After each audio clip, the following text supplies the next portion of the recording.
The eLife podcast from eLife, the open access journal for outstanding research in the life and biomedical sciences. Online at elifesciences.org. Hello, welcome to episode 101 of the eLife podcast. I'm Chris Smith from The Naked Scientists. This month, scientists solve the biophysics of Darwin's warm little pond that we believe spawned life on Earth. The nocebo effect and why it's even more powerful than the placebo effect, and what happens if you mix mouse sperm with fish eggs. Well, we'll find out. Up first though, opening your eyes too early as a newborn can affect the development of the brain's visual pathways and specifically how movement is decoded. Those are the findings of a new study looking at ferrets, which usually keep their eyes closed for the first few weeks of their lives. Steve Van Hooser speculates that maturing brain visual circuitry normally relies on waves of activity issuing from the retina that help to establish the correct patterns of connections in the visual cortex. But deluging these circuits with powerful visual stimuli before they've consolidated their wiring and are ready to see those signals can have lifelong consequences. In some prior work, we had found that the type of learning that the brain performs is very different before the eyes have naturally opened as opposed to when the eyes have already opened. And this caused us to look into the clinical literature, and we found there were many premature human infants that were now surviving to adulthood, but many of them had significant vision problems, particularly problems detecting motion. There are a wide variety of reasons for this, but one hypothesis that hadn't been examined very carefully was, what is the role of seeing at a time when the brain is normally putting itself together by running its own internal programs? And so we developed this study to explore the consequences of breaking this sequence. What happens if we provide visual stimulation early? Is this why some animals are born, and we say colloquially, with their eyes shut? They keep them shut for a period of time. Is that crucial period then when the eyes are shut? There's not much external input to the eyes, and your argument about the brain running its own program, basically nerve circuits are firing up activity and testing themselves. They're running their own patterns of activity from which they can learn. Is that the kind of hypothesis here? Yes, perhaps the eyes are closed to prevent visual stimulation that might misdirect or cause the aberrant development of the visual system. We know that the visual system experiences a lot of spontaneous activity, waves of activity across the developing eye that are important for laying down the initial circuitry. Perhaps the eyes remain closed to prevent high contrast image forming vision from reaching the brain at that time. So your hypothesis then would be the reason that the human subjects that were born prematurely but have survived have some visual problems is because their eyes ended up effectively opened earlier with worldview information flowing into the eyes sooner than it should have done. And this is in some way distorted the map that their brain has of the world and the way it's receiving information from the eyes. That would be the hypothesis.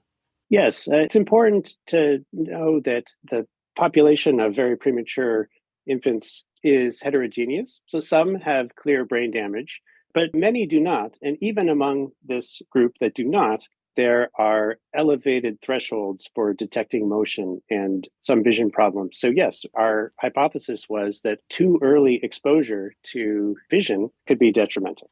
How did you test it? Our research subject, the ferret, is a very useful animal model for studying development. It's born in a very immature state. The eyes don't open until about 30 days of age. And this is very convenient because one can make many observations or manipulations and study how these manipulations impact development. And in our case, we could go in and gently pry open the eyelids, either on one side or on both sides. And then we can examine the impact in animals where we've opened one eye, but not the other. We can directly compare in that animal between the two hemispheres, how visual responses develop. And what do the animals look at? Is that a consistent stimulus between the different animals, or are you just showing them the world around them through one eye? The animals are in a nest at this age, and so we brought the animals out into our laboratory and allowed them to sort of freely explore. And we did this for several days. And then we examined the animals when they were around 2 months of age. So when their visual system had an opportunity to develop past the usual critical periods for the development of motion selectivity and ocular dominance plasticity. And was there a difference when you compare the animals that did or didn't open their eyes prematurely like this? Animals that had their eyes open early had deficits in motion processing. Most neurons in the visual cortex of ferrets like to see moving stimuli.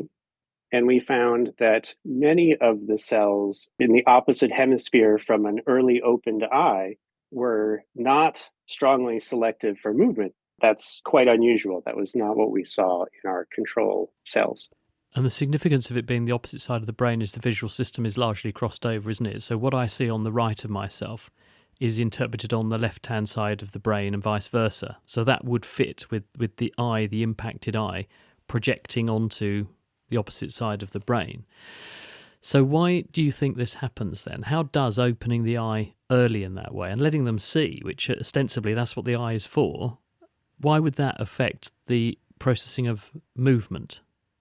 Our brains at that time are primarily experiencing spontaneous activity, and the rules that change the connections among cells are likely adapted for that situation so that the initial wiring can be made from the spontaneous activity. We don't know exactly why motion processing is affected, but the spontaneous activity of the neurons was highly elevated in animals that had their eyes open early. And this suggests that perhaps the overall balance of excitation and inhibition is altered in these animals. And that, in a way that we don't understand, is contributing to the development of these altered response properties. What do you think the implications of this are then? Do we need to be really, really careful with prem infants to make sure we keep them in the right sort of environment where we don't accidentally stimulate their visual system too much then? It's early days for this research. I think it's too early to make a recommendation, but I think it's very important that we give this topic more study so that we can understand how to take care of these very premature infants who are surviving in greater and greater numbers. Well, dare I say, really eye-opening and absolutely fascinating in equal measure. Steve Van Hooser there, he's at Brandeis University. The term placebo effect, from the Latin "I will please," actually goes back hundreds of years, and it's been employed medically to mean various things. These days, though, we agree that it's the phenomenon whereby a patient experiences a beneficial effect from an inert or sham treatment. Experiments over the years have suggested that a person's expectation can engage brain circuits linked to pleasure and pain control, and this is what underpins the effect. But what about if a person conversely expects a bad outcome? Well, indeed, the nocebo effect is also apparent. A patient told that a pill produces a certain side effect is much more likely to subsequently experience said side effect. So, are the two effects just mirror images of one another, but otherwise equal? With an elegant experiment designed to test both of these effects at once in the same person, neurologist Ulrike Bingel from the University of Duisburg-Essen says no. The nocebo effect, her tests show, is much more powerful and enduring. Nocebo means that due to fear, anxiety, and negative expectation, a symptom is perceived stronger, new symptoms occur, or nocebo effects can also impair the efficacy of treatments. So it's a negative twin of the placebo effect. Is it the same circuitry in the brain? It's just one is in one direction and the other effect is in the other, or are they independent and different effects? That is such a good question, and we don't really know. There are processes that seem to be just the counterpart. So we know that for placebo analgesia, which is pain relief induced by positive expectation, your body releases endogenous opioids, dopamine, and even the endogenous cannabinoid system seems to be involved. And for nocebo, we see a reverse process, but we still don't really know. And that's actually one of the reasons why we set out with our study, because we wanted to directly compare the two processes within the same individual. And what did you actually do then? How did you try and use a person to explore both ends of that spectrum? So in this experiment, we expose healthy individuals to pain induced by a thermal stimulator. And we combine this with introducing a sham, which is a fake treatment. And for this, we use an electrical stimulator attached to the wrist, while the thermal stimulus is also attached to the forearm of the participants. And then we tell the participant that that fake or sham electrical stimulus would either increase or decrease their pain sensitivity, which in fact it doesn't. And then we introduce a learning phase where we experimentally up and down regulate the intensity of the thermal stimulus along with visual cues signaling to the participant that the pain heightening or lowering electrical stimulator would be on. And then we use the very same thermal stimulus in all three conditions. So any difference we see in the perception of the participants is solely driven by the expectancies that they have generated during the conditioning session. And is that what you see? So you fool the person into thinking the device is now on. It's either set in such a way that it's making their pain worse or better. Do you see their pain report modulated accordingly? Exactly, that's what we see, but we see something else. We see that during the learning phase, although we really meticulously control the temperatures, the expectation of pain increase evolves faster in the learning session, and the nocebo effect we see in the test session is larger than the placebo effect we see in the test session.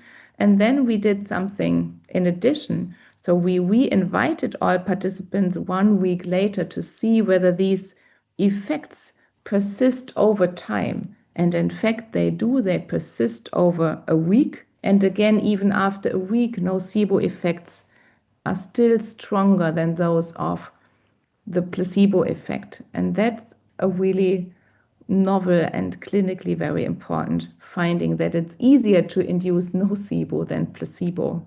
That's very interesting. So basically, even though the change in temperature and therefore pain is the same, but in opposite directions in both cases, the benefit you get from thinking it's going to make pain better is less big than the disbenefit you get from thinking the pain's going to be worse.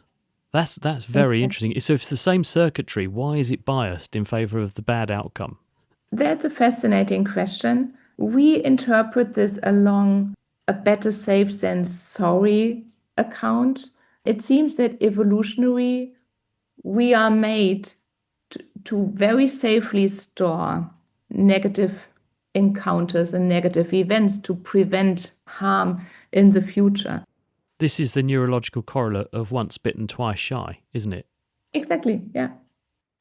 I'm a clinician too, and one of the things that patients will often say to me is they'll turn up with the information leaflet that is packed with side effects that accompany every single medication, because in this era of being open and honest, perhaps we're being a bit too honest, because they'll say, well, I experienced all of them, and not only did it frighten the hell out of me taking this drug in the first place, I then had all these symptoms. Are we making this happen in our patients? That's absolutely right with the package leaflet. That's awful, because it sums all the terrible things that can happen without even alerting to the expected benefits of the treatment. At least that's the case in Germany. There's always just side effects. It doesn't say, well, this drug alleviates pain in every second person. This drug prevents you from getting a heart attack 20 years later. It only says the negative sides, and that's a big problem. But what you can do as a clinician is at least two things. It's our responsibility to explain what the individual value of taking a medication is. That sounds very simple, but it's not happening very often. And the second aspect is framing.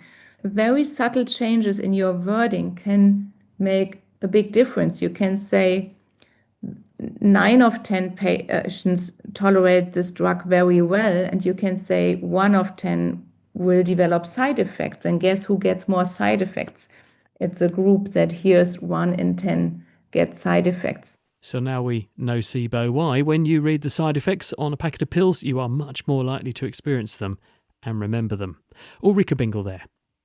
This is the eLife podcast that's produced by The Naked Scientists. I'm Chris Smith. Still to come, scientists solve how cells know the lengths of their telomeres and so they know when to stop dividing, and a model for how life could have started on the early Earth. But first, what happens if you mix mouse sperm with fish eggs? In his quest to discover the signals that guide sperm to eggs and drive fertilisation, that was the experiment that Matteo Avella from Qatar University carried out. And despite millions of years of evolution separating the two species, there was clear evidence that the sperm were interacting with a specific structure on the fish eggs called the micropyle, which is a hole in the egg surface coat that, in fish at least, allows sperm entry. The discovery opens the door now to track down how these signals are conveyed and interpreted by both entities, with obvious implications for better understanding the fertilisation process, infertility, and assisted conception. The main question we asked was a quite fundamental one. So can sperm from one species recognize and respond to the egg of another?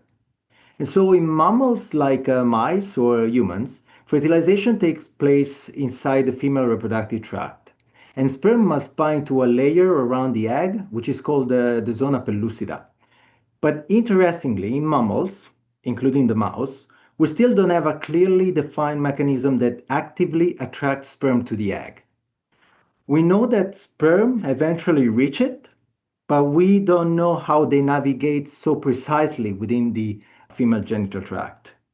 That is actually a real phenomenon, is it? So if you actually do experiments, you can prove that there is an attractive force guiding sperm towards eggs. It's not just random, it's not just mass action. So many sperm that some inevitably stumble on the target. Right, that's an open question, and that's one cool aspect of this research we performed. That we were actually able to identify for the first time a discrete mechanism that a mammalian sperm use to locate an oocyte. How did you go about exploring this then? Because haven't people been looking at this question for a really long time because of the obvious implications for fertility, fertility treatment, infertility, etc.? At the beginning, we wanted to test what was an assumption in the field. So in fish, the egg is surrounded by an outer layer called the chorion. Fish sperm do not bind to the chorion.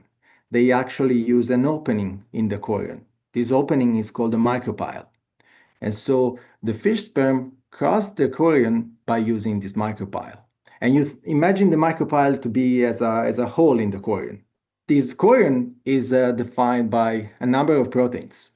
They are called zona pellucida proteins. They are not like the ones that are present in a mouse or in humans, but they are evolutionarily related. No one has ever tested whether these fish zona proteins actually are able to support sperm binding. It was always assumed that they cannot because fish sperm do not bind to the chorion. Hence, they should not bind to these zona proteins. So that's what we wanted to test it. What did you do then? Incubate mouse sperm with fish eggs to see if the fish egg would influence the mouse sperm in the same way that a mouse egg might influence mouse sperm? Yes, correct. We wanted to see whether mouse sperm are able or not to recognize the fish egg outer layer. So we co-incubated mouse sperm with the fish eggs and found that they were able to recognize the opening, the micropyle, the same opening that the fish sperm recognized before crossing the chorion and fusing with it. That's surprising, isn't it? Because obviously a mouse and a fish are millions of years of evolution apart, and mice don't have that structure. So that argues they've retained that capacity. But how do you know that the mice sperm were actually recognising that structure? What was the giveaway that there was some interaction going on between the micropyle, this hole in the fish egg, and the sperm going into it?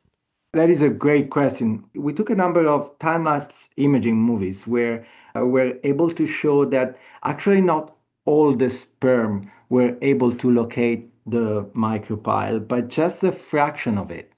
And it appeared to be that these fraction of sperm that were actually able to locate the micropyle and enter through the micropyle were sperm that present this change in motility pattern called hyperactive motility.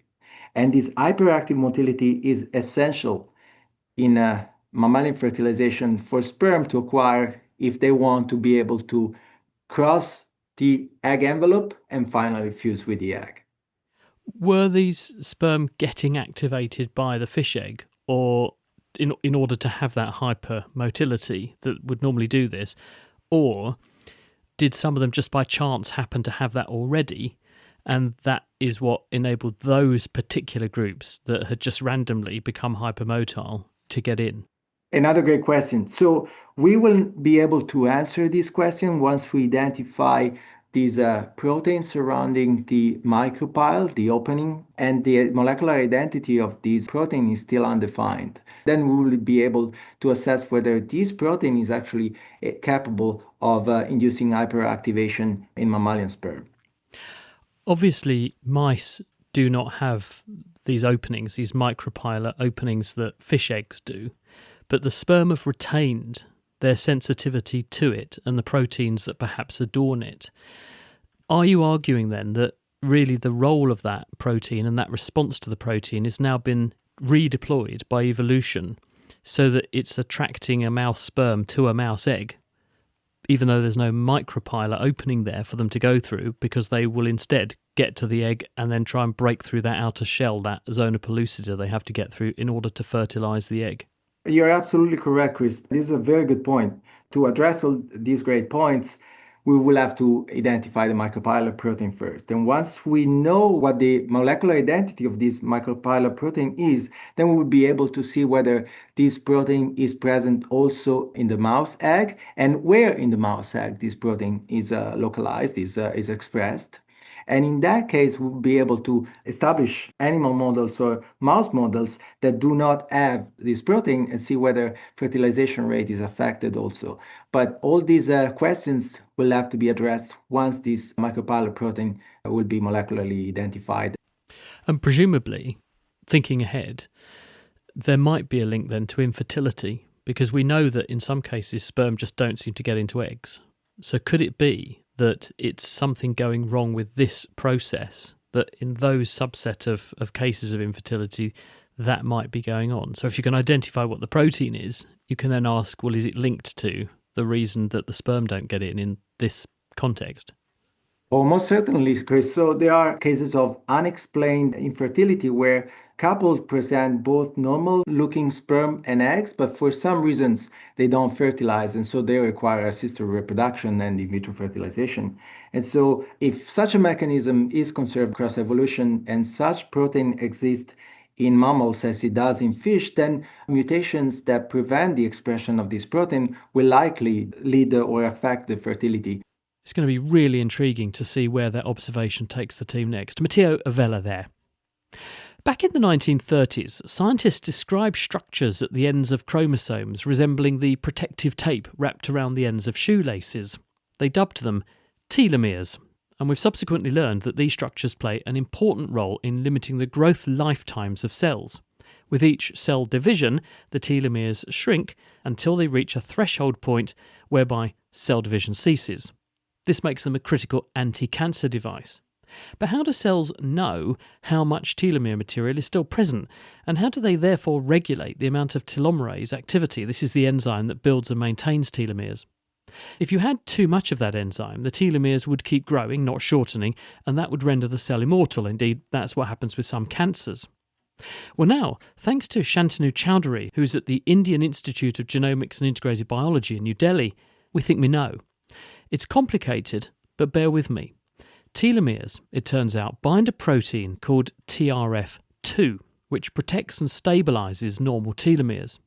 But this same protein can act as an off switch in front of the telomerase gene.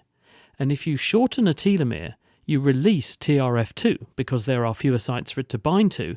So instead, it binds at the telomerase gene, dialing down its activity and stopping telomere elongation. Neat, isn't it? Telomeres are pieces of DNA that make the ends of our chromosomes. They're super important because they decide how long we live and how long our cells are healthy.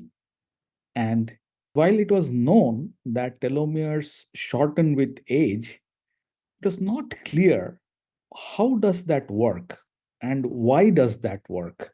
Where is the master control, if at all one is there, remained a question that we wanted to explore. So every time a cell divides, splits in two, the telomeres on the ends of the chromosomes, they get shorter. So therefore there's a threshold number of divisions then a cell can go through before the cell should stop dividing because the telomeres become too short. You're right. After they reach that short stage, cells perish.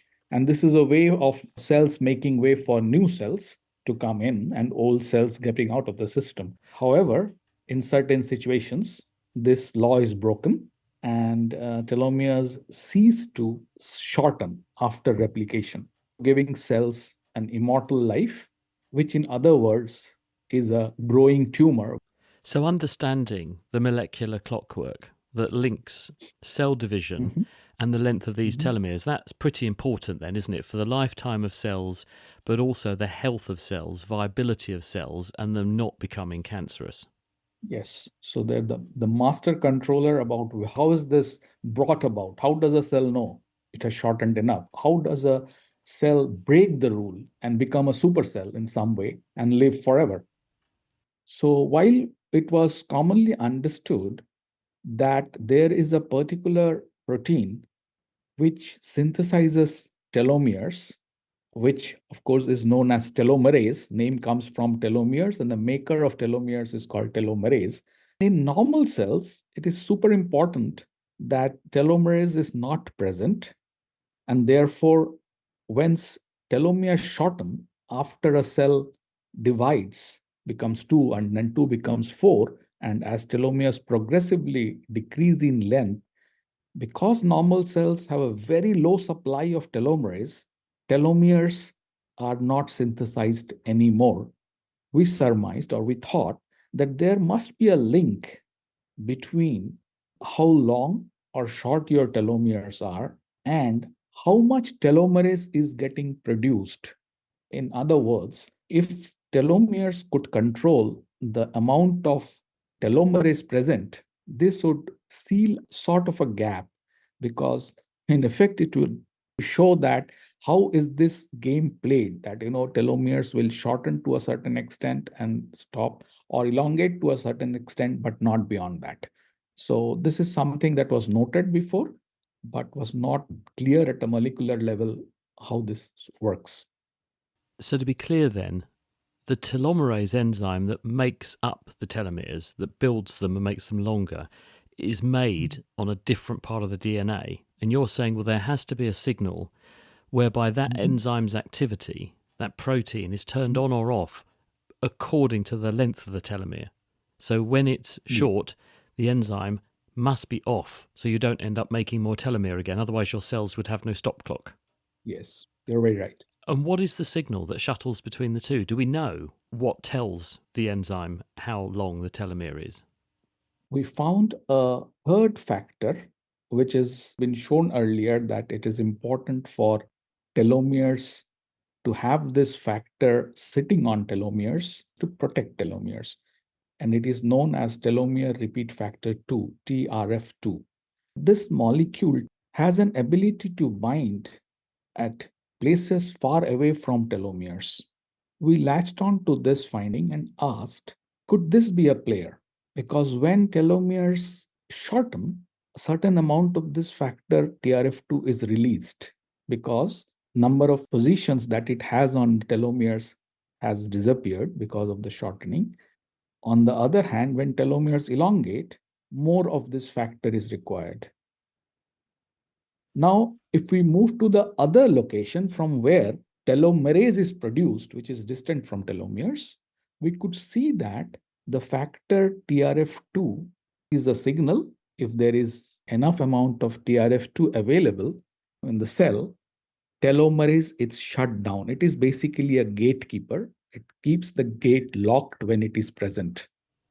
I get you. So So the telomeres, when they shorten, they're normally soaking up this TRF2 signal, and that keeps it away and keeps it occupied.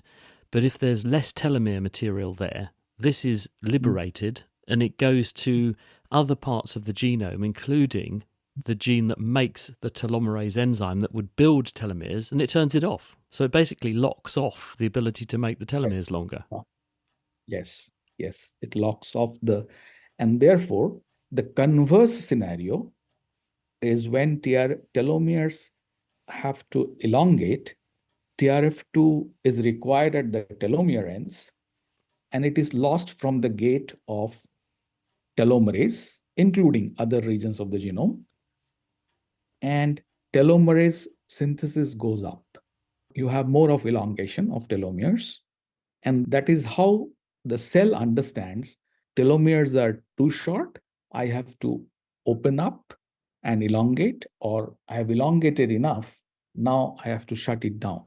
So if you boost up the levels of this TRF2 signal that normally turns off telomerase, do you see a reduction in the amount of telomerase enzyme and shorter telomeres? And conversely, if you block this, do you see the telomeres getting longer again, like they do in cancer? Yes, we did exactly this experiment. When we decrease TRF2, telomerase goes up and then telomeres elongate. If we artificially add TRF to the cell, it goes and locks the gate of telomerase. When telomerase is not produced, the end effect is telomeres do not get synthesized and telomeres keep shortening. Shantanu Chowdhury there, unpicking how cells measure and maintain the lengths of their telomeres.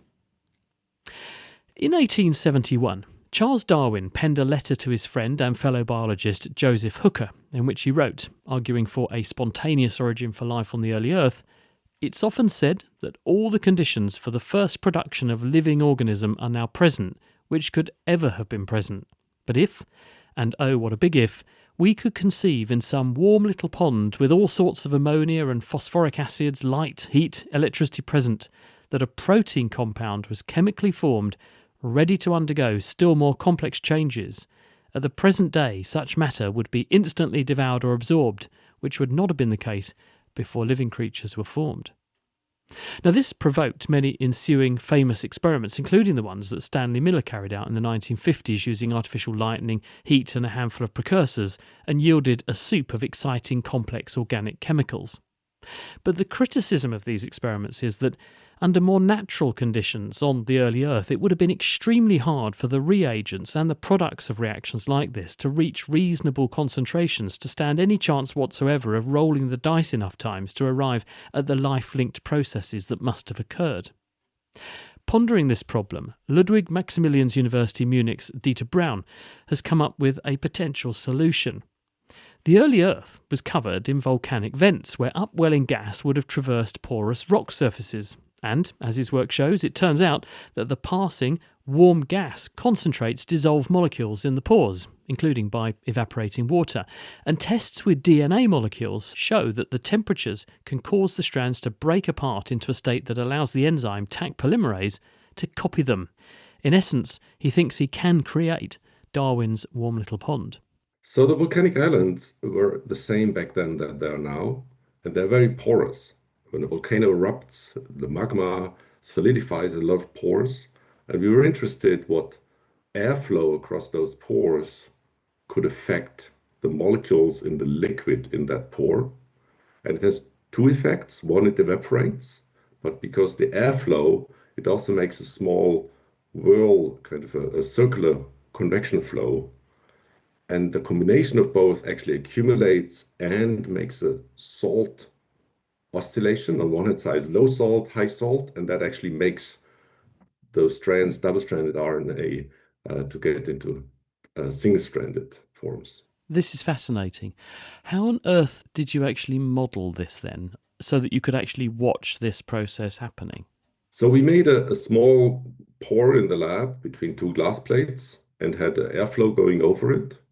And we could watch the molecules by fluorescence microscopy, where you can see how high the concentration of molecules is, whether they're single or double-stranded.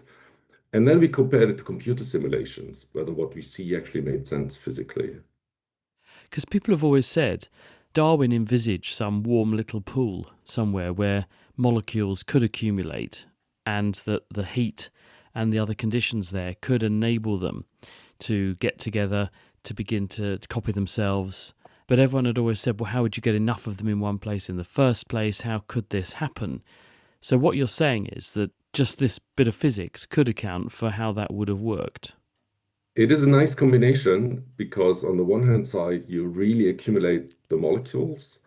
And also, if the molecules grow larger, they accumulate actually better. So you always have to drive life. So life just sitting in a bucket of water will not do anything. So we have to trigger it a bit. So to accumulate it, here evaporation is doing it. To make that salt difference, we need to have the airflow over it. And that's a big puzzle to find in lab experiments conditions where RNA is happy to copy itself. I remember reading a study from about 20 years ago where scientists had suggested also the moon may play a role because of tides. And as water washes up a beach with one tide and then disappears with another, you effectively are moving concentrations of salty water around onto hot and cooler rocks, and that could also provide a condition a bit like this. So do you think that this may be one of many possible models for how the right conditions could have been reached? It's one of many. If you have a tides, you always risk to lose the water in the big ocean, and then it's basically dead. We try to at least make one version where in the lab we can see how those RNA molecules accumulate, replicate, and then compare it to other versions and figure out which is the most probable, also based on the information from geoscientists. Does this actually run at a rate, though, that would be biologically plausible to power life processes? Or do you get so little of this that it's interesting, it can work, but it couldn't sustain the production and rate at which we know life would have demanded these sorts of molecules to be cycling? So we do know for RNA, as we know it now, it would need basically 1 day to copy itself, roughly. So if you have a day-night cycle, that would be actually okay. Now, the advantage of this setting is that it would go much faster. So if the chemistry could self-accelerate itself to do it faster, this one would be the setting where the molecules would really multiply much better and then actually take over against those slow guys which need to have the day-night cycle. So the implications of this, do you think that this is Darwin's pond that you've recreated here? It's one possibility to make the Darwin's pond, and we really look forward to add RNA molecules and get the complete first cycles of Darwin evolution in such a setting. The one thing I'm not quite clear about is you're saying you've done it with DNA but not RNA. Yes, because for RNA, there are no proteins who replicate RNA in a similar manner. And therefore, we first check, is the physics good? Is the accumulation good? Will the strands separate? And for that, we have to go for DNA. But since RNA really very much acts very similar than DNA, we can use this as a test system, go for a little bit lower temperature, add a RNA experiment where RNA polymerizes from the small building blocks into larger pieces and then does a process called templated ligation. So those 8 10-mers stick together and actually glue themselves together only if they can hold on to a third strand. So that way of copying it by chunks should be really very well possible in such a setting. Dieter Brown, and what an exciting discovery. Wouldn't it be cool if that's how it really works? Well, that's how we have to leave it for this episode. You've been listening to the eLife podcast that's produced by The Naked Scientist. There are previous editions, the references, and also text transcripts for these programmes, as well as details on how you can subscribe to the eLife podcast on the off chance that you don't already at nakedscientist.com/eLife. And just to flag up, The Naked Scientists also publish a weekly suite of science programmes covering the latest leading science stories, and you can get those at nakedscientist.com/podcast. Meanwhile, from me, Chris Smith, thank you for listening, and see you next time for episode 102. The eLife podcast from eLife, the open access journal for outstanding research in the life and biomedical sciences. Online at elifesciences.org.